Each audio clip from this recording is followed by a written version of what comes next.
నమస్తే, నేను Chandana. Welcome to great Andhra big story. ఇంటర్వ్యూలు, డిబేట్లు ఇలా రకరకాల కంటెంట్ కావాలి డిజిటల్ లేదా శాటిలైట్ ఛానళ్లకు. రోజు సాయంత్రం అయ్యేసరికి తన ఛానల్ పాలసీకి అనుకూలమైన వాళ్ళను తీసుకొచ్చి డిస్కషన్, పేరంటం పెట్టడం అలవాటైపోయింది తెలుగునాట.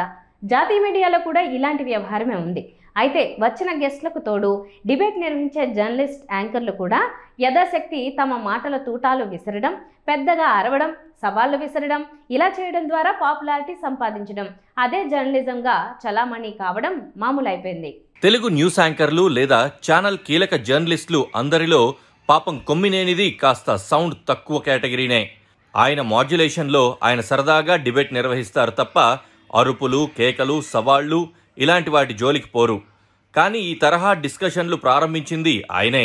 ఆ తర్వాత చాలామంది ఈ ప్రక్రియను అందిపుచ్చుకుని తమ తమ స్టైల్లో మెరుగులు దిద్దుకుంటూ ముందుకు వెళ్తున్నారు. ఇలా చేసే వాళ్లలో ఎవరి స్టైల్ వారిది.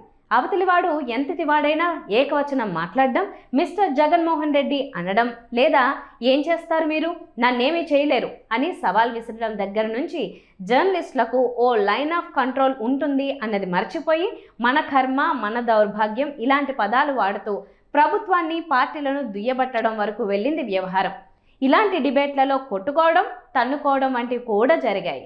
అయితే ఓ రాజకీయ సారూప్యత ఉన్న జనాలను తీసుకురావడం మొదలయ్యాక ఇలాంటివి తగ్గాయి. కానీ ఈ డిబేట్లలో పాల్గొనేవారు తమ చిత్తానికి మాట్లాడిన సందర్భాలు గతంలో అనేకమున్నాయి.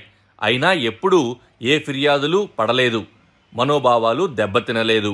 కానీ కృష్ణంరాజు అనే జర్నలిస్ట్ ఇటీవల సాక్షి టీవీలో కొమ్మినేని శ్రీనివాసరావు సమక్షంలో చేసిన కొన్ని వ్యాఖ్యలు ఇప్పుడు వైరల్ అయ్యాయి. ఎలాగో ఛాన్స్ దొరికిందని వైరల్ చేశారు. ఇటీవల కొత్త ట్రెండ్ ఏంటంటే పలు స్టేషన్లలో కంప్లైంట్లు ఇప్పించడం, అక్కడికి రప్పించడం, మెంటల్గా, ఫిజికల్గా టెన్షన్ పెట్టడం. ఈ డిబేట్ మీద కూడా అలాగే హడావిడి ప్రారంభమైంది. అప్పుడే సిగ్నల్స్ అందాయి సదరు కృష్ణంరాజు అరెస్టు కాక తప్పని పరిస్థితి క్రియేట్ అవుతోందని.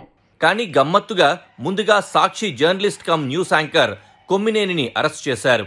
గెస్ట్ చేసిన వ్యాఖ్యలను ఆయన ఆపలేకపోయారు. లైవ్ కనుక వీలు కాలేదు, లేదంటే ఎడిట్ చేసుండేవారు.